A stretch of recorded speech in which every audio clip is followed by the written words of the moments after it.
Good morning students, मैं अंचल हायल ट्राइथियम academy में एक बार फिर आप लोगों के सामने हूं। कल तक के लेक्चर में हम इलेक्ट्रोस्टैटिक्स में इलेक्ट्रिक फील्ड लाइंस तक पहुंच चुके थे।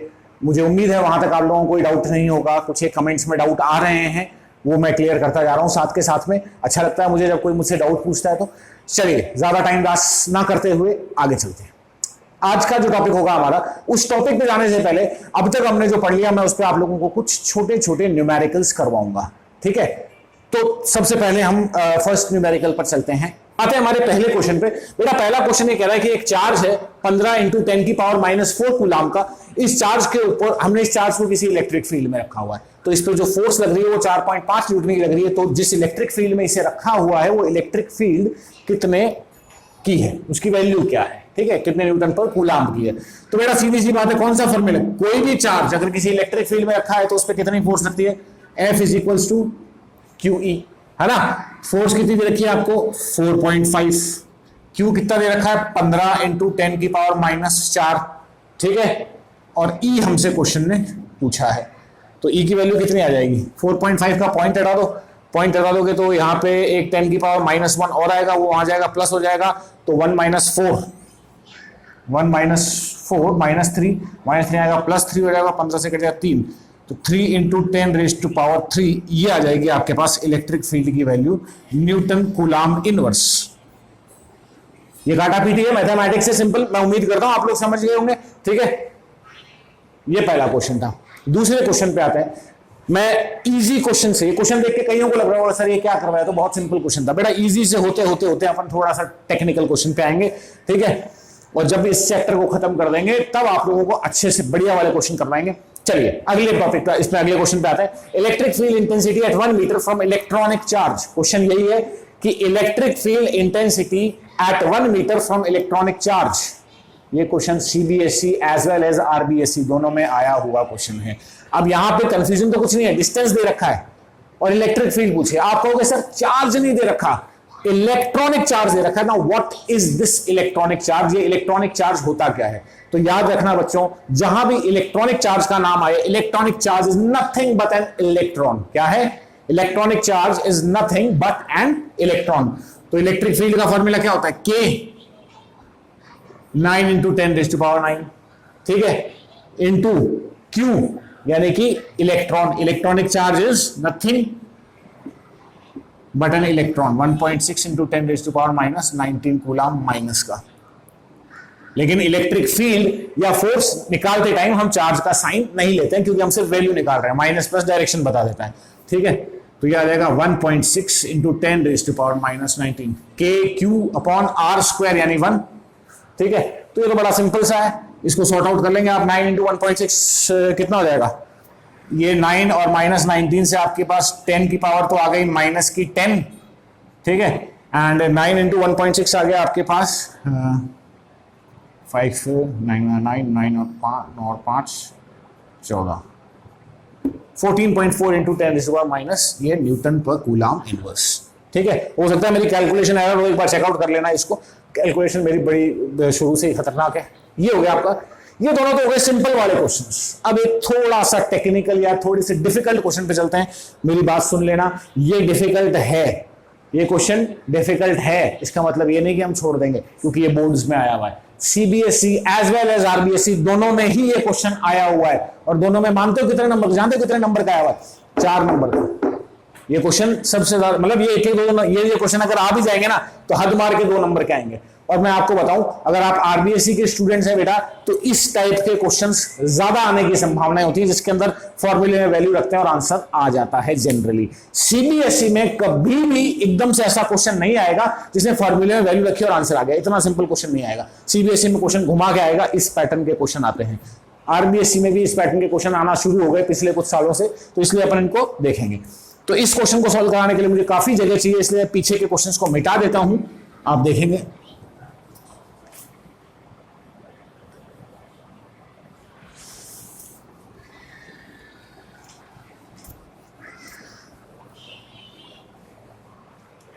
पहले तो क्वेश्चन समझो क्या कह रहा है। मैं यहां पे डायग्रामेटिकली इस क्वेश्चन को आपको समझाता हूं। एक तेल की बूंद है, मिलिकन नाम का एक वैज्ञानिक था, एक साइंटिस्ट था, जिसने अपने जमाने में एक मशहूर एक्सपेरिमेंट किया था, मिलिकन ऑयल ड्रॉप एक्सपेरिमेंट। इस पे खूब क्वेश्चन बनता है। मिलिकन ऑयल ड्रॉप एक्सपेरिमेंट में उसने एक तेल की बूंद को किसी इलेक्ट्रिक फील्ड में गिराया था और उसके ऊपर चार्ज निकाला था। ठीक है, तो उसी एक्सपेरिमेंट से रिलेटेड क्वेश्चन है कि बेटा एक तेल की बूंद है, इस तेल की बूंद के पास 12 इलेक्ट्रॉन के बराबर चार्ज है, तो इस पे चार्ज कितना हो गया? 12 into charge of A electron. ठीक है, इस तेल की बूंद को हमने जिस इलेक्ट्रिक फील्ड में रखा हुआ है, उस इलेक्ट्रिक फील्ड की वैल्यू ये रही 2.55 into 10 raise to the power 4। इस तेल की बूंद की, इस तेल की डेंसिटी कितनी है? डेंसिटी जानते हैं, mass upon volume, 1.26 into 10 raise to power 3 kg metre inverse. Question ये पूछा गया है कि अगर ये तेल की बूंद इक्विलिब्रियम में है, इक्विलिब्रियम मतलब ये नेट फोर्स कितनी है इस पे? 0 है, तो आपको तेल की बूंद का रेडियस बताना है। बहुत से लोग ये क्वेश्चन देख के अब तक वीडियो बंद कर चुके होंगे, लेकिन जो लोग बैठे हैं अभी भी, जिनको समझना है ये क्वेश्चन, जितना शक्ल से डरावना दिख रहा है उतना क्वेश्चन है नहीं। एक बात सुनना मेरी बेटा, जो भी सीबीएसई आरबीएसई में जो भी बोर्ड के लिए एग्जाम दे रहे हो, क्वेश्चन की लैंग्वेज जितनी ज्यादा डरावनी होगी, क्वेश्चन उतना ही सिंपल होगा। बस उस लैंग्वेज को क्रैक कर दो। क्या होता है कि फिजिक्स के अंदर जो क्वेश्चंस, जो न्यूमेरिकल्स दिया था, उसमें सीबीएसई में स्पेशली क्वेश्चन की लैंग्वेज को इतना घुमा दिया जाता है कि बच्चा क्वेश्चन देख के ही घबरा जाता है, क्यों रे यार ये पता नहीं क्या पूछ लिया होगा इसमें। ऐसा कुछ भी नहीं है, बिल्कुल सिंपल सी चीज है। ध्यान से देखो, अभी समझ में आ जाएगा। एक बात बताओ बेटा, एक बार के लिए इलेक्ट्रिक चार्ज वाले कॉन्सेप्ट को साइड में रखो। किसी भी बॉडी पे एक फोर्स तो हमेशा लगती है, जिसे तुम कौन सी फोर्स बोलते हो? Gravitational force. तो इस तेल की बूंद पे डेफिनेट है कि एक ग्रेविटेशनल फोर्स लग रही है। कितनी लग रही है बेटा? ग्रेविटेशनल फोर्स तो बचपन से पढ़ते आए हो, mg। ठीक है, अब एक बात बताओ, मास हमें क्वेश्चन में नहीं दे रखा, लेकिन डेंसिटी हमें क्वेश्चन में दे रखी है। डेंसिटी हमें क्वेश्चन में दे रखी है, तो what is the relation between mass, density and volume? Density is equals to mass upon volume. ये फॉर्मूला सब जानते हैं। तो बेटा mass is equals to density into volume, mass is equals to density into volume.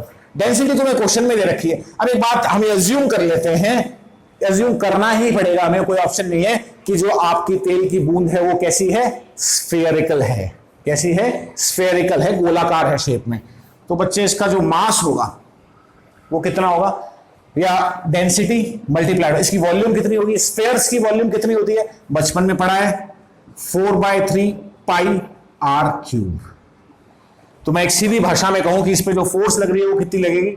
Density multiplied by 4/3 pi r cube into gravitation acceleration g. ये force इस पे लग रही है।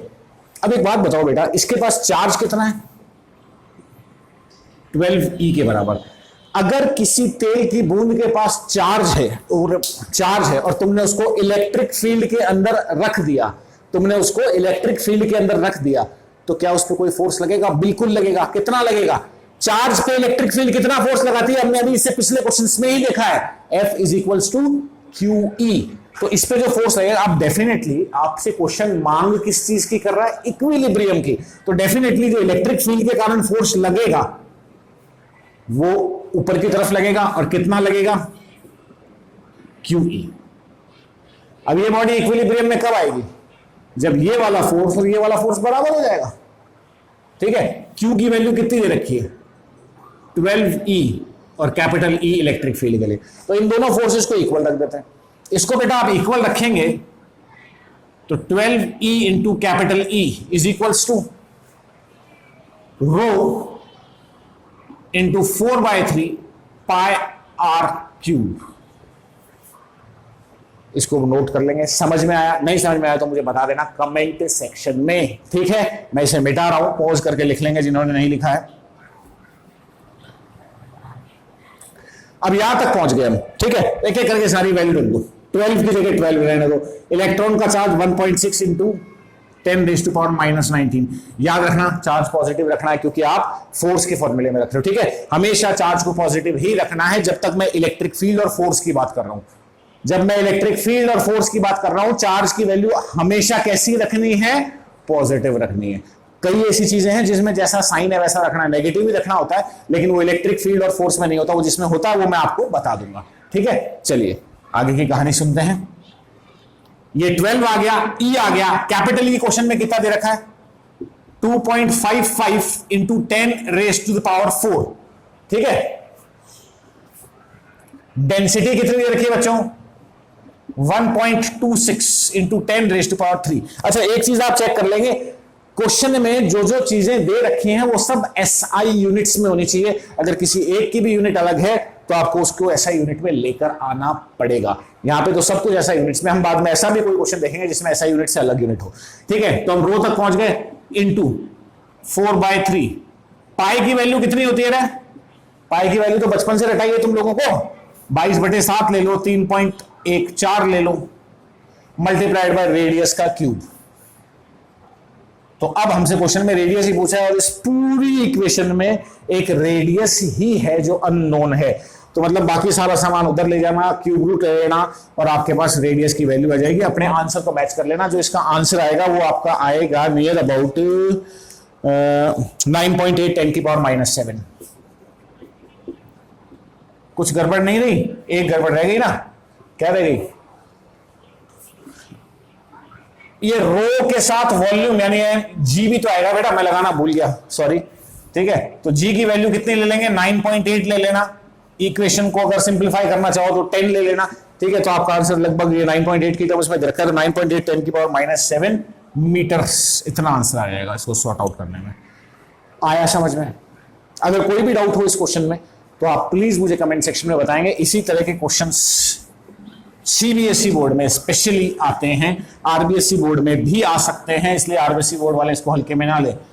क्योंकि आपको मैं बताऊं, आरबीएसई बोर्ड के जो बच्चे हैं उन्हें एक गलतफहमी होती है कि हमारे तो जी न्यूमेरिकल आते नहीं है किताब से बाहर, या सॉरी किताब से बाहर तो नहीं आते, ये बात तो सही है, लेकिन हमारे न्यूमेरिकल आते नहीं है, ये आरबीएसई के बच्चों को एक गलतफहमी होती है, ठीक है। जब मैं जय पब्लिक में पढ़ाया करता था, जय पब्लिक स्कूल में पढ़ाया करता था, तो वहां पे आरबीएसई के बच्चों को यही गलतफहमी थी। मैंने न्यूमेरिकल सारे करवाए थे, लेकिन मैक्सिमम बच्चों ने कहा कि सर न्यूमेरिकल सिर्फ 2 आते हैं या ज्यादा से ज्यादा 3 आते हैं, इसलिए हम सिर्फ थ्योरेटिकल पोर्शन करके जाएंगे।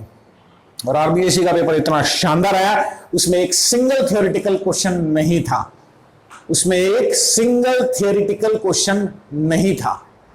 तो इसीलिए इस वहम में मत रहना कि पेपर कैसा आएगा, कैसा भी आ सकता है, अपन को पूरी तरह से प्रिपेयर रहना। और मैं अपने जो भी स्टूडेंट्स हैं पहले के, जो जिनकी मैं ऑफलाइन क्लासेस लिया करता था स्कूल्स में, कोचिंग्स में, मैं एक ही बात कहता हूं और मैं तुम्हें भी वही बात कह रहा हूं, अपने दिमाग से कॉन्सेप्ट ही निकाल दो कि तुम नंबर लाने के लिए पढ़ रहे हो।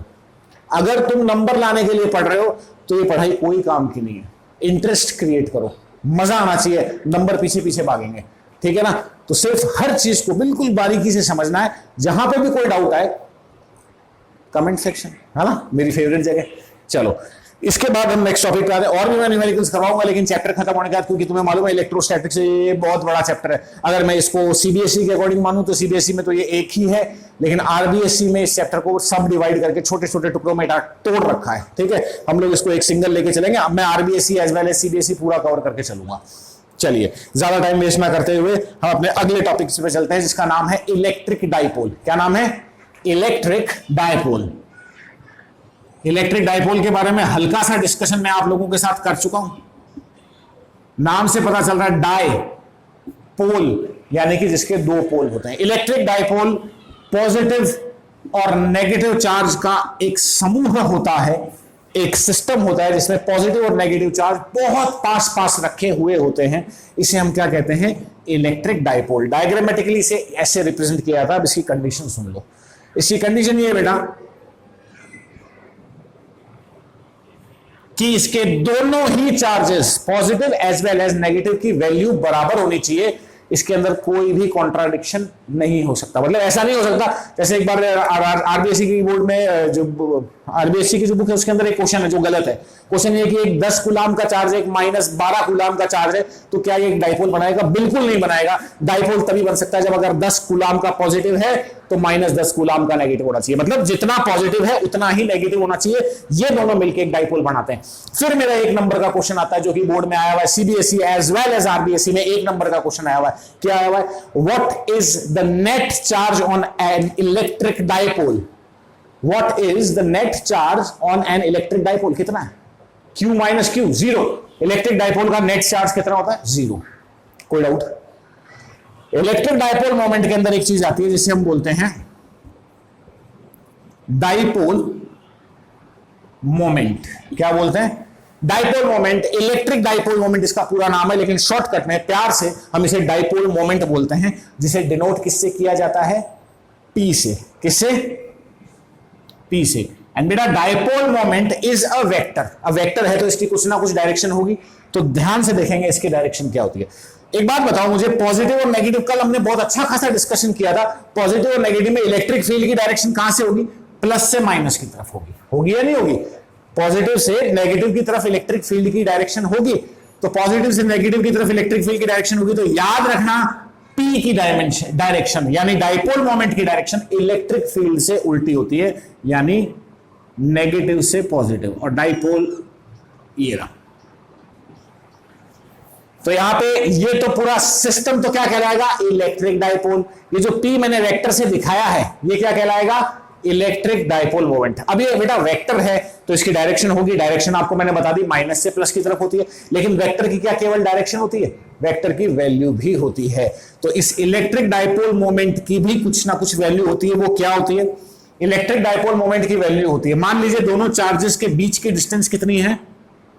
2a, जो कि आपकी बुक्स में ली जाती है। आप कहोगे सर 2a क्यों लिया, a क्यों नहीं लिया? आप क्या कहोगे कि 2a क्यों लिया, a क्यों नहीं लिया? तो इस कंफ्यूजन को दूर करने के लिए बता दूं कि डाइपोल रिलेटेड जितने भी डेरिवेशंस हैं या जितने भी फॉर्मूले हैं उसमें ये आधी डिस्टेंस काम में आती है। तो अब मैं डेरिवेशन करूंगा, तो अगर मैं इसको a लेता तो डेरिवेशन में a/2 लेके चलता, जो कि बहुत ही अजीबोगरीब लगता, जो कि बहुत ही अजीबोगरीब, डेरिवेशन बहुत ही ज्यादा कॉम्प्लिकेटेड हो जाता, फॉर्मूला भी बहुत अजीब सा बन जाता। इसीलिए डाइपोल में दोनों चार्जेस के बीच के डिस्टेंस को हमेशा 2a से डिनोट किया जाता है। किससे डिनोट किया जाता है? 2a से डिनोट किया जाता है, ठीक है, ताकि इसको आधा करेंगे तो a आधा करने में दिक्कत नहीं आएगी। तो बेटा इस डाइपोल मोमेंट की वैल्यू कितनी होती है? Q, यानी कि जिन चार्जेस से बना है उन चार्जेस का मैग्नीट्यूड मल्टीप्लाइड बाय दोनों चार्जेस के बीच की दूरी यानी डिस्टेंस, Q इंटू 2a। ये आ गया आपका डायपोल मोमेंट। कोई डाउट? एक डाउट, क्वेश्चन बताता हूं, ठीक है। क्वेश्चन ये है कि if distance between two charges of an electric dipole is, बहुत कम ले लेते हैं इसके, माइक्रोमीटर 1 एंगस्ट्रॉम ले लेते हैं। अब बात आती है कि 1 एंगस्ट्रॉम, क्वेश्चन आया हुआ है, if distance between two charges of an electric dipole is 1 angstrom. Question पूरा लिखूं क्या? ऐसे समझ जाओ। चलो मैं क्वेश्चन इस टॉपिक के एंड में करवा दूंगा, ताकि और इससे पहले इस टॉपिक को खत्म ही कर देते हैं, ठीक है। यहां तक की समझ में आ गई? यहां तक की समझ में आ गई तो अब इसमें से मैंने जैसा बताया, unit of electric dipole moment क्या होती है? क्यू क्या होता है बेटा? कूलाम। 2a किसमें नापते हो? 2a है क्या? दूरी। एसआई यूनिट क्या होगी? मीटर। तो कूलाम मीटर। बहुत से बच्चे इसको सेंटीमीटर समझ के कंफ्यूज होते हैं, गलती मत कर देना, सेंटीमीटर नहीं है, क्या है? कूलाम मीटर, ठीक है। डायमेंशन क्या हो जाएगी?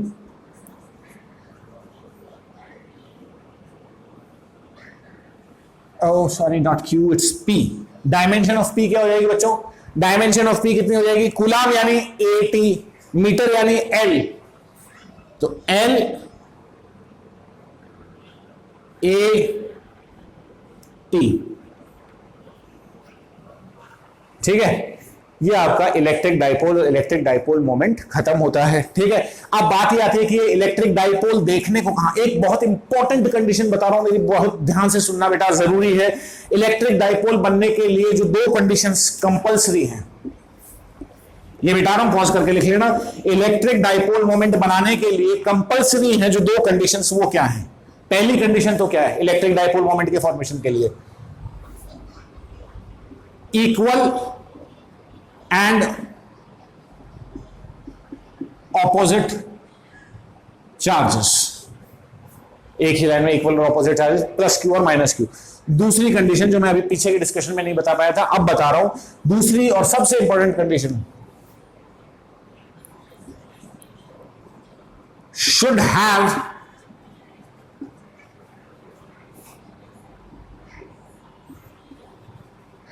Separation of few angstroms.